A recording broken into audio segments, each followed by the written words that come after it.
I want to talk about history, since this is Black History Month, and why we should look at history and study the history that Malcolm X made. For there are lessons in his history that will fit us out with an armor that will make us able to go through the 1990s into the 21st century, or the 21st century, pardon me. Wise people study history, because if you don't know what was, you can't understand what is, and you're ill prepared for what is yet to come. So wise people study history because it is cyclical in nature. For history is the recorded deeds of men and women and nations as they struggle against impediments in our evolutionary march toward the absolute. Now, as students of history, we must understand that there is a reward for our research if we are wise enough to be attracted to this most attractive study. I remember in 1961, Malcolm X talked with the great brother who wrote the book Roots, Alex Haley. And Alex Haley, writing for Reader's Digest, interviewed the Honorable Elijah Muhammad and Malcolm X. And they said to Alex Haley that some of our original fathers who were brought into America were in fact Muslims, and that the slave masters who historically had come into contact with the Muslims as Islam spread over the known world from the 7th to the 11th centuries, and black men rose to power in Islam. And since these blacks who were Muslims were conquering armies of white folk, when the New World was established, they did not want any Islam taught to black people or to white people, even though the founding fathers were Muslim Shriners, meaning that they had 33 degrees of the circle of knowledge. You have to appreciate that context in order to understand the profound effect that Malcolm X had on the black struggle as a Muslim. All right? The slave masters understand that when your life is committed to God, and you fear God and God alone, and you worship God and God alone, you cannot enslave a person of that kind of mentality for any long period of time. Our fathers were not the buffoons and clowns that they would like us to believe, for we could not have taught them how to cook and to sew. We could not have built their fine homes if we were such clowns in Africa. They took wise people out of Africa. They took mathematicians such as were great builders.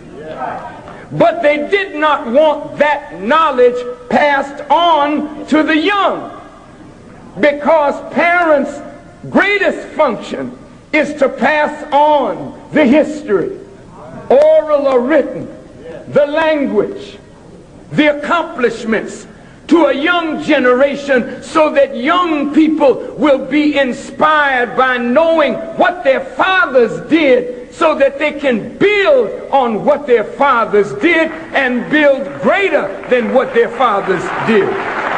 But the slave masters did not want us with that kind of knowledge. They didn't want the slave children to hear the muezzin call out, Allahu Akbar, Allahu Akbar. God is great. God is great. So I couldn't hear nobody pray, because anybody that was found saying the name Allah would be killed, because they did not want that knowledge transmitted. They did not want our own traditional African religion transmitted. They did not want the culture of Africa, the drum of Africa, the music, the dance of Africa transmitted. And so we have grown up, even though we are an African people, we have grown up totally divorced from that culture, from those traditions.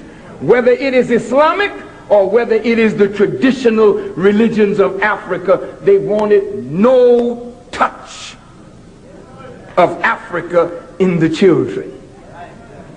And so couldn't hear nobody pray. Mama gone, father gone, a motherless child sees a hard time. So the slave masters reared our fathers by telling us lies. We found you in the jungle with bones in your nose. You never were nothing, you can't be nothing. You ought to be glad that we found you jungle bunnies and civilized you. This was done to our babies so that we would grow up having eyes but not being able to see, having ears but not being able to hear, having a tongue but not being able to speak, crippled mentally, but out of our genetic past, messages would keep coming up into the black psyche. And we would bring out of our genetic coding some of the mastery and the genius of our African history. And we would display that genius in this society, robbed of our inventions, robbed of our creative genius, robbed of the ability to read, to know, but yet our fathers knew. And so we didn't have any means of transmitting messages, so we sang them. White folk love to hear us sing. And so we sang for them. Swing low, sweet chariot, coming to carry me home. Well, I looked over Jordan, and what did I see? Was a band of angels coming after who? Me. Coming to carry me home. See, we knew that this was not home. This was a strange land. And we were living among strange people whose customs were strange, whose habits were strange, whose mind was strange.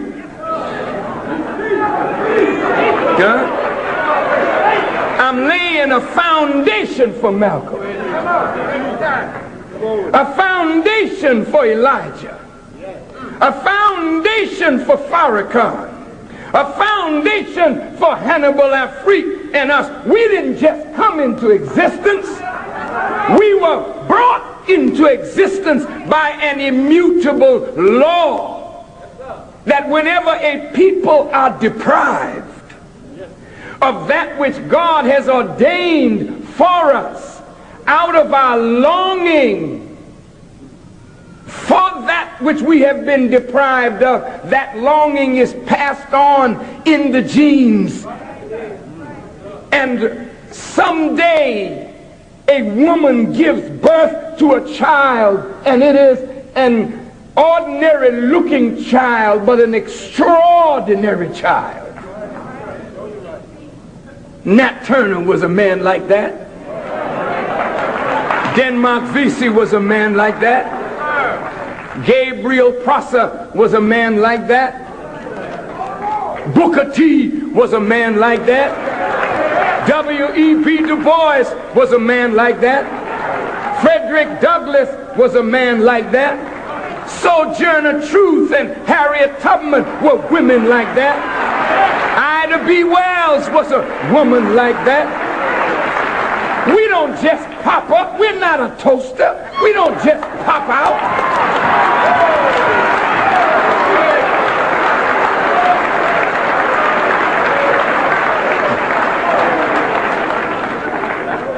People that don't compromise don't pop up. People that won't bow down don't pop up. What pops up is that which you put down, and it pops up.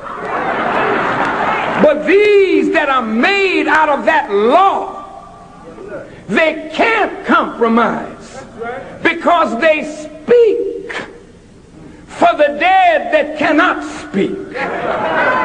They speak for the present generation that is voiceless.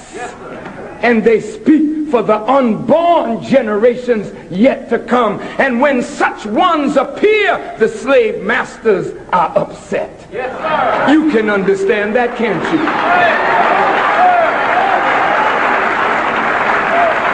A slave master wouldn't go through the trouble of making slaves and not be troubled by those that come out of our longing to alleviate the pain and the oppression of slavery.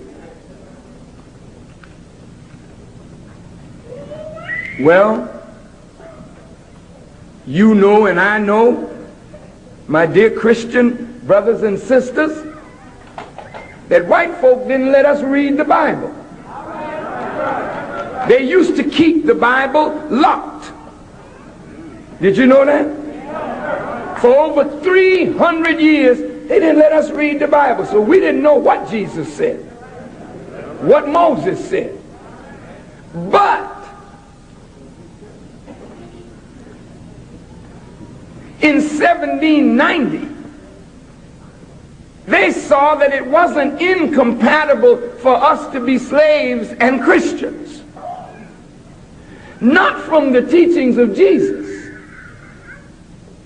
but from their warped idea of how to use religion to come into the very religious nature of black people and deceive us in the very nature of our love for God.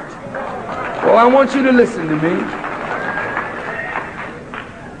Because, thank you, the deceit has been going on so much. And it's going on at this very moment. But I thank Almighty God, Allah, that He's made some of us wise enough to see into the words and the actions